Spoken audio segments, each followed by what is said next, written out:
Ya, Assalamualaikum warahmatullahi wabarakatuh. Ya, selamat pagi mahasiswa semua.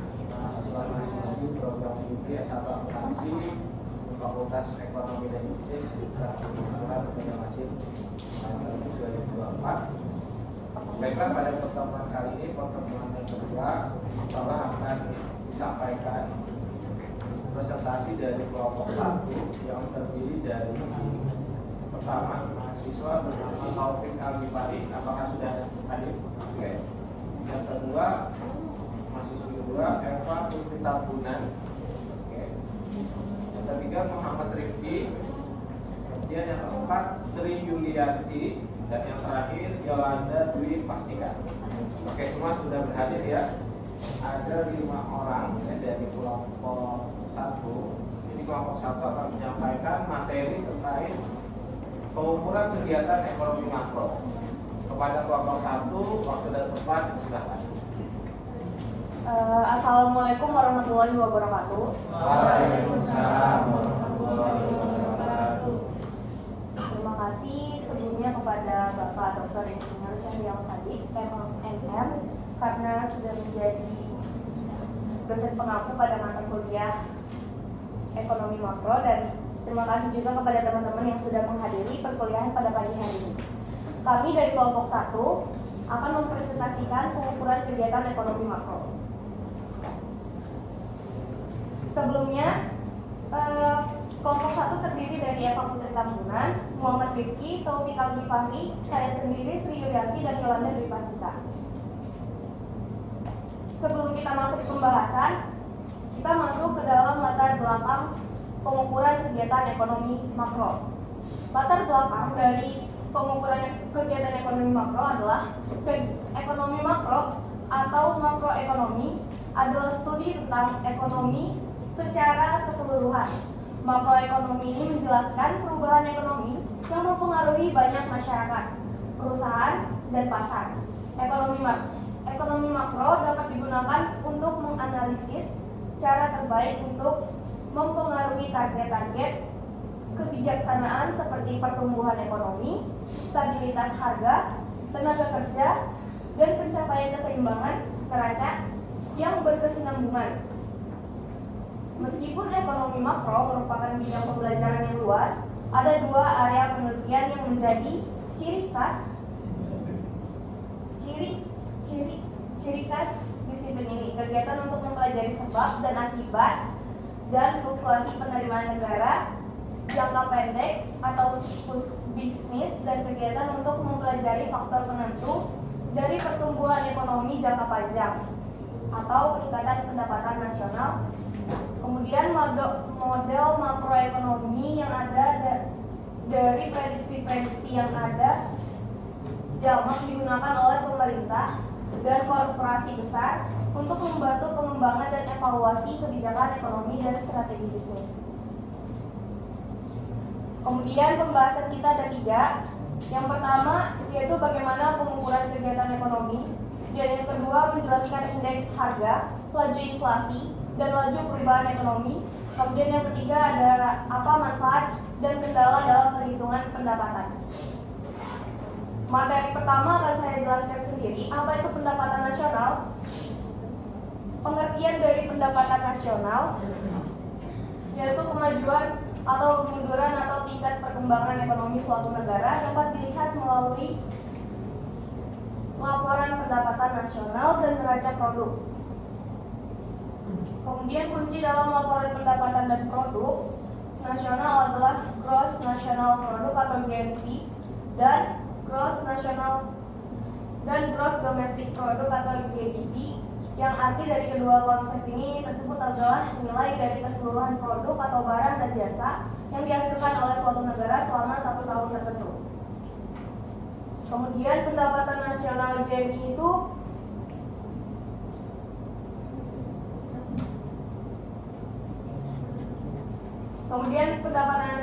itu mencakup 3 biaya.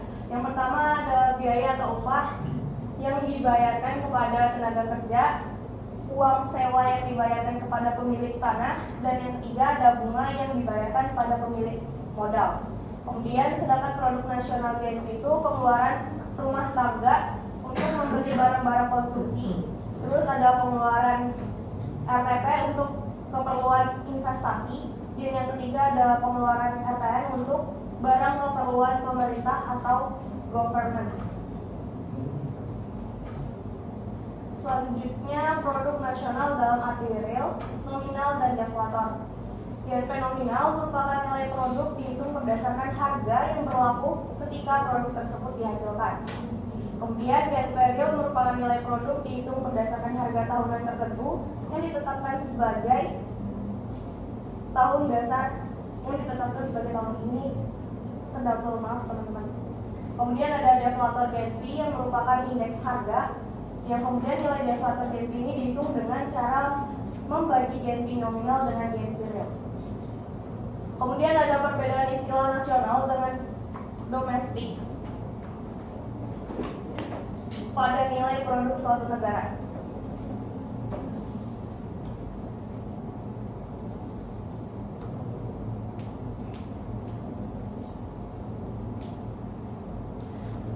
Perbedaan dari kedua ini, yang pertama ada istilah nasional pada GNI atau GNP yang merupakan nilai produk yang dihasilkan dan dihitung berdasarkan faktor produksi milik warga negara, baik yang ada di dalam negeri atau yang ada di dalam luar negeri. Kemudian nilai GNI itu sama dengan nilai GNP. Kemudian ada istilah domestik pada GDI atau GDP yang merupakan nilai keseluruhan produk yang dihasilkan atau dihitung berdasarkan batas wilayah geografis suatu negara. Kemudian ada nilai GNP bisa lebih besar atau lebih kecil dari nilai GNP.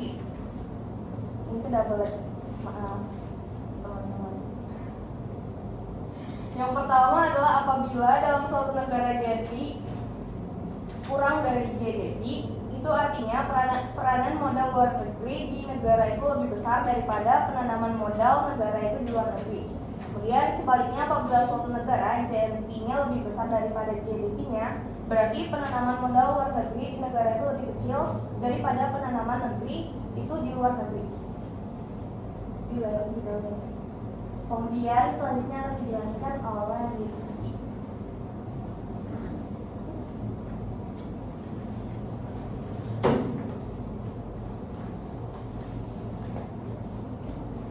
Baik, di sini aku akan menjelaskan hal kedua, yaitu indeks harga, laju inflasi, dan laju pertumbuhan ekonomi. Jadi indeks harga itu adalah rata-rata ketimbang dari harga produk berdasarkan uang yang relatif pasar. Jadi ada 3 macam indeks harga, yaitu indeks harga konsumen, indeks harga produsen, dan deflator GNP atau DDP. Terus ada beberapa hal yang diperhatikan dalam menentukan indeks harga. Yang pertama, menentukan jenis barang yang harganya akan diamati secara periodik, terutama untuk barang-barang yang dapat mewakili pilihan konsumen secara umum. Kedua, menentukan nilai produk barang-barang tersebut pada tahun dasar dan mengamati perubahan harga barang tersebut. Terus perhitungan pendapatan nasional. Jadi pendapatan nasional itu adalah pendapatan faktor-faktor produksi, artinya pendapatan yang diterima oleh masyarakat sebagai pemilik faktor produksi. Ada 5 konsep perhitungan yang digunakan untuk melihat perkembangan ekonomi. Yang pertama ada National Income Account, yaitu menghitung jumlah produk atau pendapatan nasional yang dihasilkan suatu negara. Kedua, Input Output Account, itu menghitung jumlah pembelian, yaitu inputnya, dan penjualan atau outputnya di setiap sektor ekonomi. Ketiga, ada Balance of Payment Account, menghitung semua penerimaan dan pengeluaran suatu negara dengan negara-negara lain melalui ekspor impor atau aliran atau arus dana. Yang keempat ada Flow of Funds Account, yaitu menghitung arus transaksi pinjam-meminjam antara berbagai sektor dalam kegiatan ekonomi. Dan yang terakhir ada National Balance Sheet atau Capital Account, yaitu menghitung kekayaan, aktiva dan utang semua kesatuan ekonomi atau sektor ekonomi. Terus ada 3 metode pendekatan dalam menghitung pendapatan nasional, antara lain metode produksi, metode pendapatan, dan metode pengeluaran. Jadi metode produksi itu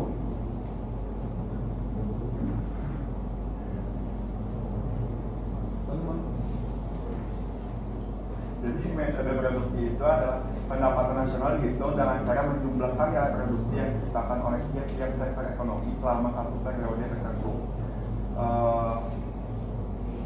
Kalau metode pendapatan itu dihitung dengan cara menjumlahkan keseluruhan balas jasa yang diperoleh, faktor produksi yang ikut digunakan dalam proses produksi, dan metode pengeluaran itu menghitung pendapatan nasional dengan menjumlahkan pengeluaran yang dilakukan oleh berbagai kelompok masyarakat.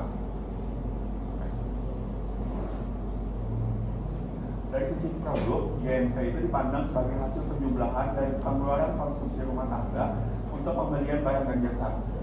Terus pengeluaran investasi yang dilakukan rumah tangga konsumen, pengeluaran pemerintah untuk membeli barang dan jasa, dan net export atau nilai ekspor dikurangi impor. Terus dari sisi biaya atau pendapat dirumuskan sebagai penjumlahan biaya-biaya dalam menghasilkan GNP meliputi gaji dan upah, sewa, bunga, neto, pajak tak langsung, laba perusahaan, dan disposable income. Untuk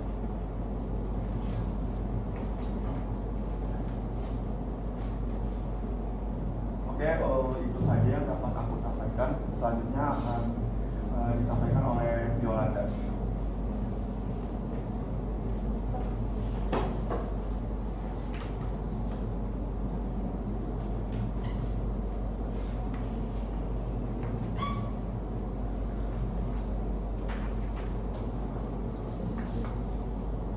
Kemudian ada manfaat dan kendala dalam perhitungan pendapatan nasional.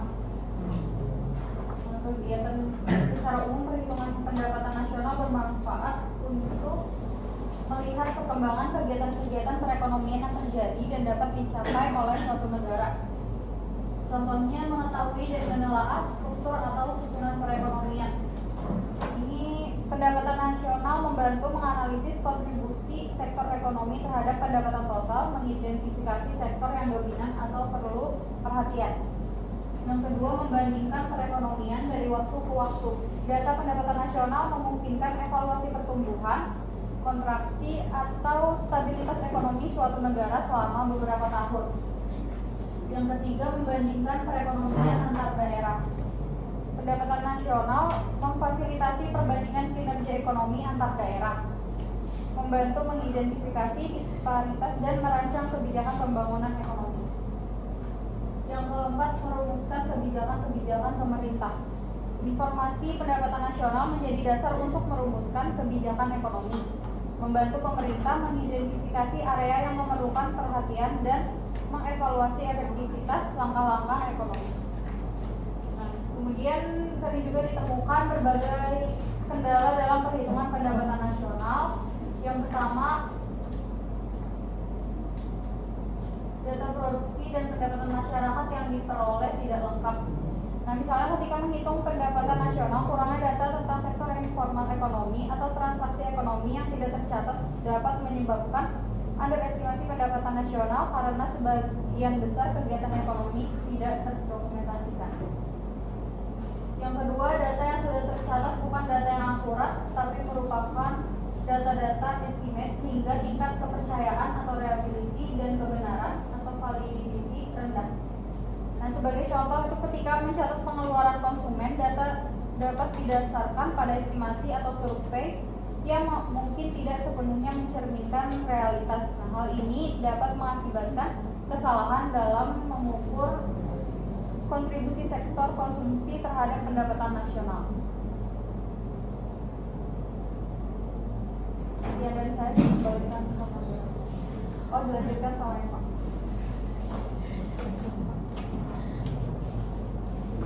Selanjutnya ada transaksi yang tidak dihitung dalam pendapatan nasional. Ada 4. Yang pertama adalah transfer payment. Transfer payment ini merupakan pembayaran yang dikeluarkan dan diterima masyarakat tanpa menghasilkan produk. Contohnya kayak uang pensiun, uang subsidi, dan warisan. Terus ada capital gain and loss, itu merupakan kenaikan dan penurunan nilai barang karena adanya inflasi dan juga deflasi. Kemudian ada kegiatan-kegiatan ilegal. Nah, kegiatan-kegiatan ilegal ini adalah kegiatan yang melanggar hukum. Contohnya kayak hasil penyelundupan narkoba. Terus ada kegiatan alasan praktis tidak dihitung. Ini contohnya kayak merupakan nilai jasa atau produk yang digunakan oleh anggota keluarga untuk keperluan keluarga. Contohnya seperti pekerjaan ibu rumah tangga, memasak, mencuci, dan lain-lain. Terus yang terakhir yaitu transaksi yang belum dihitung, sulit dilakukan karena transaksi tersebut tidak melalui kegiatan pasar atau lapangan usaha. Contohnya seperti produksi makanan yang merupakan usaha kecil dari lingkungan masyarakat. Kemudian ada jasa pembantu rumah tangga, dan yang terakhir buruh yang menerima upah dalam bentuk barang. Sekian dari saya kembalikan ke moderator.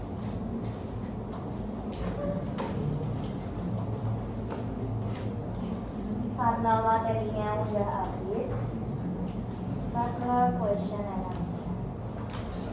Teman-teman ada yang mau bertanya?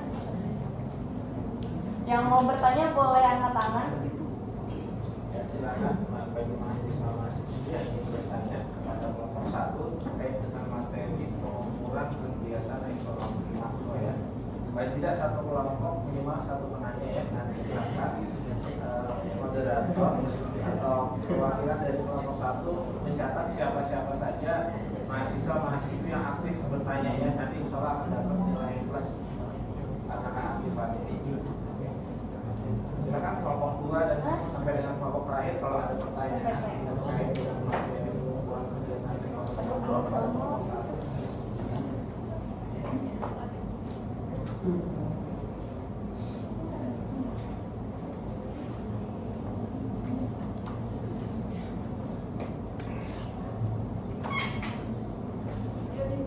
Ya silakan sebutkan nama dan kelompok.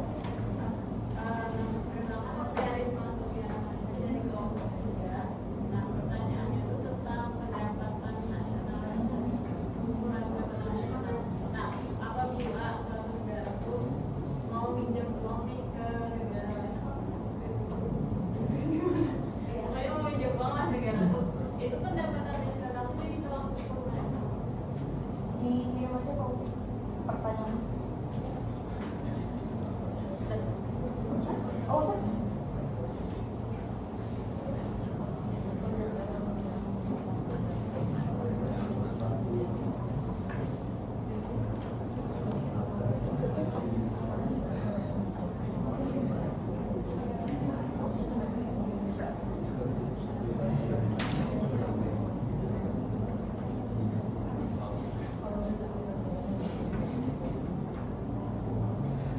Oh, jadi maksud Ikang tuh kayak gini, misalkan ada suatu negara Amerika mau pinjam uang ke negara Indonesia, kemudian negara Indonesia itu menjadikan pendapatan nasional mereka itu sebagai tolak ukur. Ya, itu apakah negara Indonesia itu menjadikan kayak melihat dari pendapatan Nasional si Amerika ini buat minjemin duit. Ya. Oh. Ada lagi yang mau bertanya? Aku kirim aja nih. Ya, jadi baru perwakilan dari kelompok 2 yang bertanya, kelompok lain dulu, kelompok 3 apa gimana? Silakan bertanya.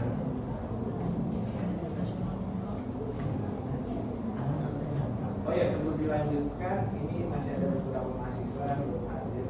Muhammad Hamdulillah, apakah ada kabarnya? Angkatan 2022 ya. Apakah sudah ada kabar? Ya.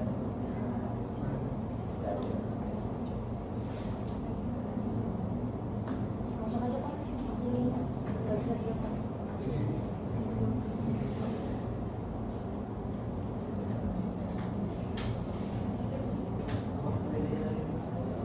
Oke, sekarang kelompok 3, 4, 5, 6 kalau ada pertanyaan.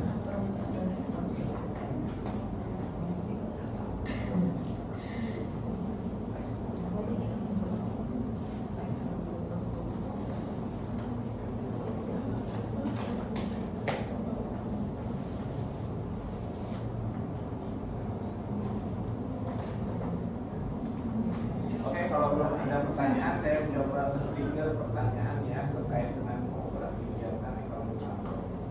Pertanyaan saya sederhana, apakah perbedaan atau bagaimana cara pengumpulan kegiatan ekonomi makro dibandingkan dengan pengumpulan kegiatan ekonomi mikro yang pernah dipelajari pada semester sebelumnya?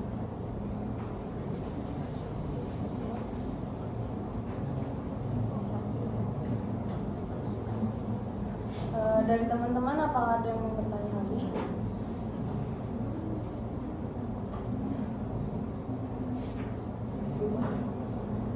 Ya, silakan. Sebelumnya terima kasih kepada yang moderator. Perkenalkan, nama saya Muhammad Farfidaus. Saya perwakilan dari kelompok 6. Saya ingin bertanya, di PPT itu ada di pengumpulan kegiatan ekonomi makro. Tadi di situ ada dijelaskan produk nasional dalam material nominal dan deflator pengumpulan GNP atau nilai produksi nasional dapat berupa hal berikut. Nah di situ ada di nomor 3 deflator GNP merupakan indeks harga. Nilai deflator GNP dihitung dengan cara membagi GNP nominal dalam GNP real. Nah saya ingin bertanya bagaimana jika GNP nominal atau GNP realnya itu lebih rendah gitu daripada masing-masingnya tadi atau sama dengan gitu.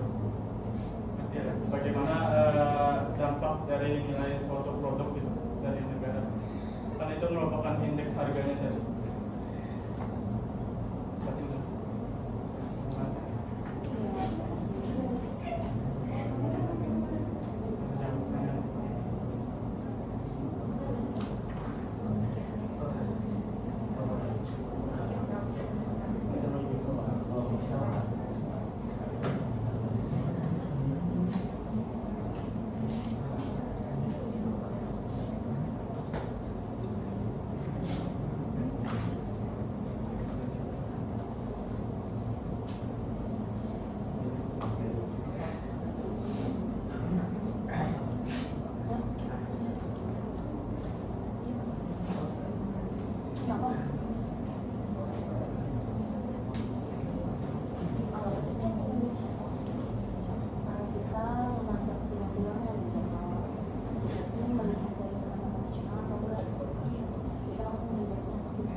Pengertiannya pendapatan di dalam negeri dan di luar negeri. Nah, yang ingin aku tanyakan adalah kalau kompetensi ini seperti negara berkembang, baiknya Indonesia ini sebagai negara berkembang dari sisi GNP-nya, baiknya dikuatkan dari sisi dalam negerinya dulu kah atau sisi luar negerinya dulu kalau dari negara berkembang? Mungkin itu saja pertanyaan. Dikirim ya. Ada lagi? Ya, pertanyaan ini juga bisa dikirim lewat WA grup ya, nama, kelompok. Nah, tuh. Ya, supaya bisa Hai, terima kasih untuk kesempatannya buat kelompok 1. Perkenalkan, nama aku Desita Natasha dari kelompok 4. Aku ada baca makalah di kalau di halaman 4. Di pengumpulan pendapatan nasional itu kan ada yang upah sama gaji, benar nggak? Di halaman 4 ada kan? Nah, kenapa upah itu tuh disangkut dalam perhitungan pendapatan nasional, dan kira-kira siapa sih yang diupah sehingga orang itu bisa jadi perhitungan pendapatan nasional gitu? Di pengumpulan kegiatan ekonomi.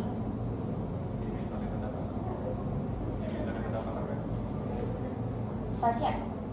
Perhitungan pendapatan nasional yang upah dan gaji itu kan ada beberapa pendekatan tuh.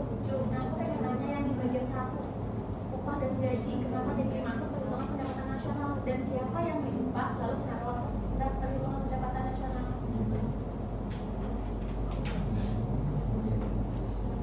Ada lagi yang mau bertanya? Kayaknya tadi ada.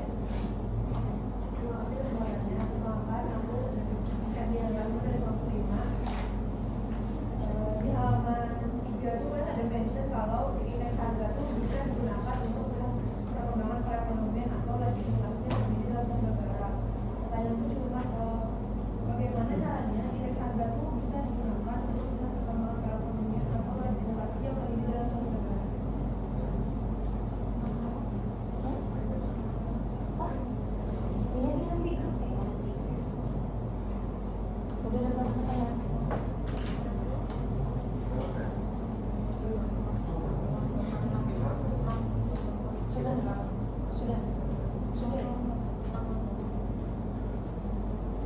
Ada berapa? Satu lagi? Kelompok yang belum. Ada yang belum ke kelompoknya? Sudah semua. Apakah sudah semua? Kelompok kedua sudah tadi ya? 3 ya sudah 4 5 6 7.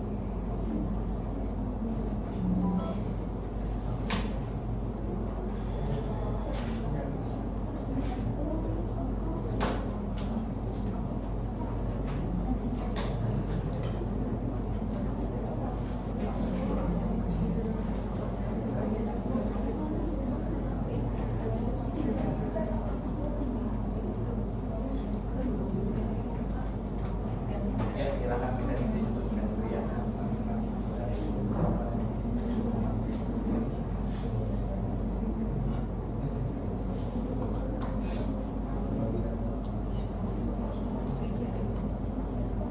Sebelumnya aku mau menjawab pertanyaan dari Tasya dulu. Di situ yang upah atau gaji itu kan yang dipertanyakan kenapa bisa masuk di dalam pendapatan nasional. Jadi pendapatan nasional adalah jumlah uang yang diperoleh oleh suatu negara dari berbagai sumber seperti upah dan gaji. Itu termasuk dan keuntungan. Jadi cara untuk menghitung pendapatan nasional ini bisa dilakukan dengan berbagai metode. Salah satunya tadi metode pendekatan atau metode pendapatan, ya kan? Kemudian dalam metode ini kita akan menghitung total pendapatan yang dihasilkan oleh semua faktor produksi dalam suatu negara. Kemudian upah dan gaji itu termasuk ke dalam produksi, karena untuk menghasilkan barang dan jasa suatu perusahaan itu harus mempekerjakan seseorang. Jadi itu masuk ke dalam faktor produksi. Kemudian upah dan gaji ini merupakan bagian dari faktor produksi tenaga kerja. Jadi jika kita ingin menggunakan metode ini, maka kita harus menambahkan seluruh upah dan gaji yang dibayarkan kepada para pekerja di seluruh sektor ekonomi dalam suatu negara. Itu aja jawaban. Cukup? Jelas? Terima kasih.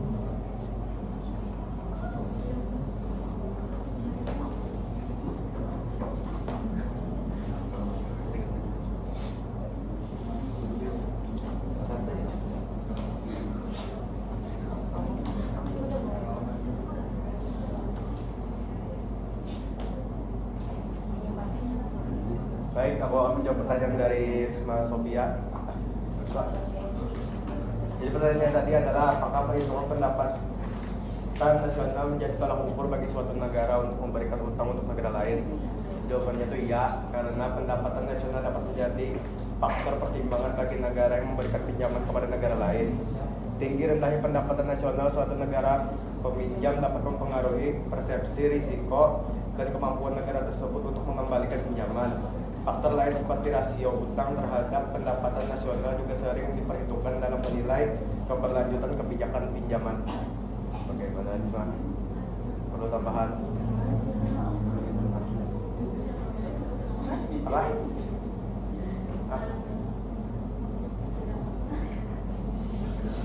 Ya, untuk Simari sudah saya buka, silakan bisa berisi juga esensi segala macam. Kenapa Rizka?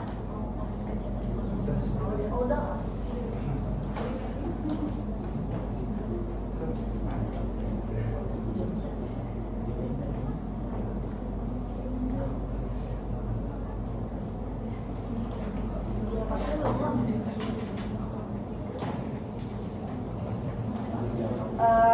Kemudian aku akan menjawab pertanyaan dari Farhan.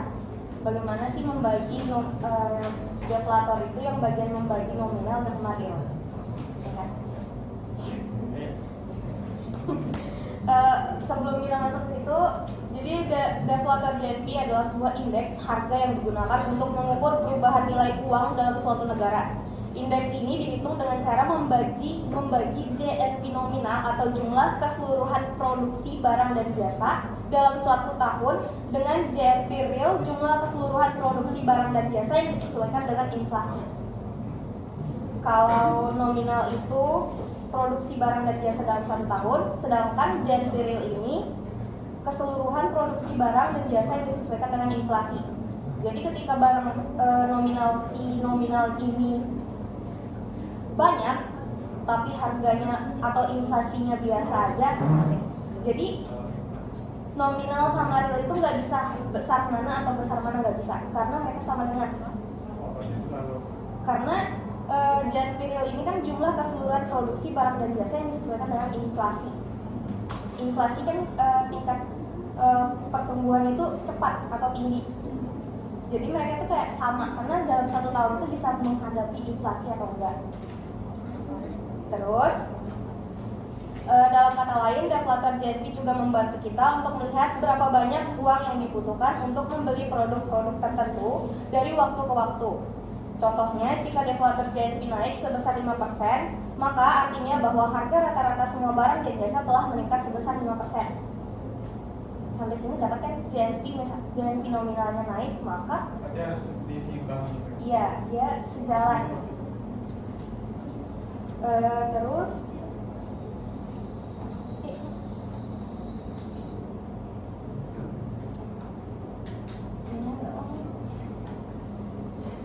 kemudian, jadi deflator GNP ini sangat penting bagi pemerintah maupun investor karena dapat memberikan gambaran tentang kondisi ekonomi suatu negara untuk membantu mereka membuat keputusan investasi yang tepat. Terus itu untuk menjelaskan dari membagi GNP nominal dan GNP real ini, itu ketika kita membagi GNP nominal dengan GNP real, kita ingin melihat seberapa besar pengaruh inflasi pada pertumbuhan ekonomi suatu negara. Semakin besar perbedaan antara kedua angka ini, semakin tinggi pula tingkat inflasi yang dialami oleh negara tersebut. Jadi kayak apa ya? Paham lah ya makan.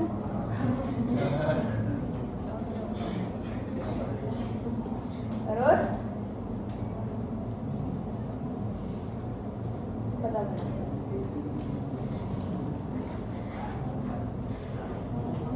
Nah, contohnya itu jika sebuah negara memiliki GNP nominal sebesar 100 miliar dolar dan GNP realnya itu sebesar 80 miliar dolar, berarti inflasinya ada di bawah, tapi dalam 1 tahun jumlah produksinya itu lebih besar, tapi inflasinya di bawah, nggak terlalu tinggi dalam 1 tahun itu. Terus maka hasil baginya akan menjadi 1,25, itu 100 dibagi 80. Ini menunjukkan bahwa nilai produksi secara nominal meningkat 25% dibandingkan tahun sebelumnya, tetapi setelah dikoreksi untuk inflasi hanya tumbuh sebesar 5%.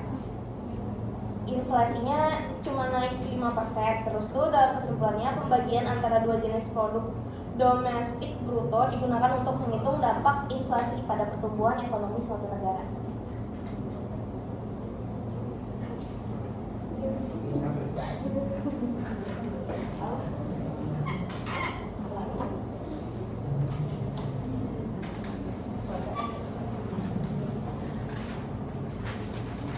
Jadi di sini aku akan menjawab pertanyaan dari Hakim. Jadi pertanyaannya, bagaimana caranya indeks harga bisa digunakan untuk melihat perkembangan perekonomian atau laju inflasi yang terjadi dalam suatu negara. Jadi indeks harga itu dapat digunakan sebagai indikator untuk melihat perkembangan perekonomian laju inflasi suatu negara. Jika indeks harganya meningkat, berarti kan inflasinya meningkat. Terus kalau misalkan indeks harganya menurun, berarti akan ada deflasi atau ya, nilai uangnya itu turun gitu. Nah pokoknya kayak gitu. Jadi indeks harga itu dapat mengukur laju inflasi atau deflasi gitu. Makasih.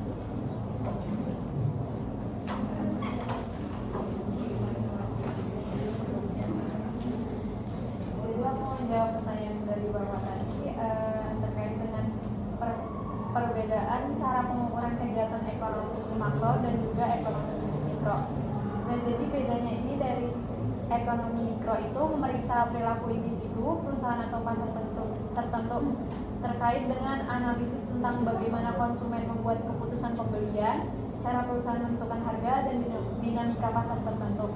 Nah, kalau yang ekonomi makro itu berurusan dengan ekonomi secara keseluruhan dan berfokus pada faktor-faktor besar yang mempengaruhi ekonomi nasional atau global. Terus ekonomi mikro ini, kalau yang ekonomi mikro dilakukan melalui analisis pada tingkat individu atau unit kecil, sementara kalau makro itu melibatkan variabel besar dan berusaha untuk memahami perilaku ekonomi secara keseluruhan.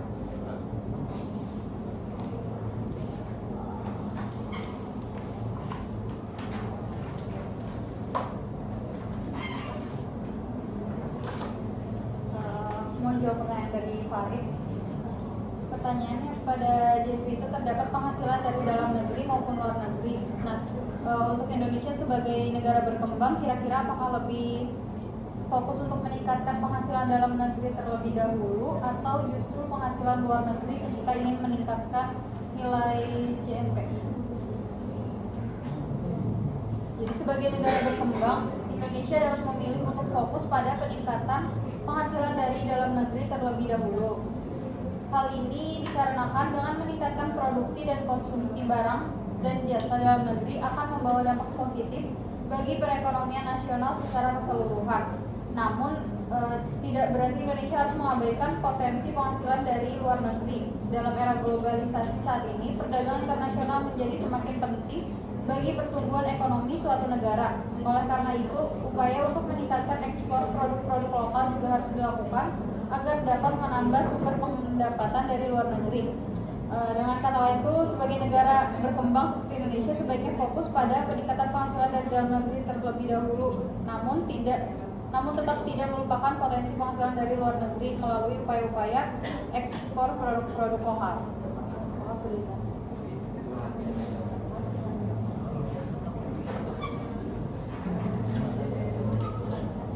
Pertanyaannya sudah semua.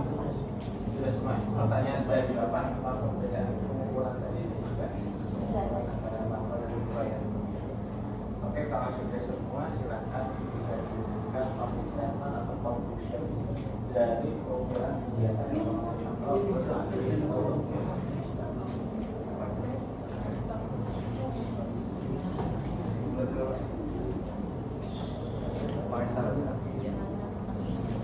Baik, saya mengerjakan kesimpulan dari presentasi kita hari ini, yaitu makalah ini membahas tentang pengukuran kegiatan ekonomi makro, termasuk konsep pendapatan nasional, indeks harga, laju inflasi, dan laju pertumbuhan ekonomi. Dalam konteks ini, penting untuk memahami perhitungan pendapatan nasional dan manfaatnya dalam menganalisis perekonomian suatu negara. Selain itu, kesimpulan dari makalah ini juga menyoroti kendala-kendala yang mungkin dihadapi dalam perhitungan pendapatan nasional, seperti data yang tidak lengkap dan transaksi yang tidak dihitung. Dengan pemahaman yang mendalam tentang konsep-konsep ini, pembaca dapat lebih memahami kompleksitas kegiatan ekonomi makro dan pentingnya pengukuran yang akurat untuk mengambil keputusan yang tepat dalam kebijakan ekonomi. Dengan demikian, makalah ini memberikan wawasan yang komprehensif tentang bagaimana kegiatan ekonomi suatu negara diukur dan dianalisis melalui pendekatan makro. Dengan fokus pada aspek-aspek seperti pendapatan nasional, indeks harga, dan laju inflasi, pembaca dapat memperoleh pemahaman yang lebih baik tentang dinamika ekonomi makro dan pentingnya pengukuran yang akurat dalam konteks kebijakan ekonomi. Melalui pembahasan yang terperinci dan analisis mendalam, makalah ini memberikan kontribusi berharga dalam memperluas pengetahuan tentang ekonomi makro dan pengukuran kegiatan ekonomi secara keseluruhan. Baik, sekian presentasi hari ini saya akhiri. Assalamualaikum warahmatullahi wabarakatuh.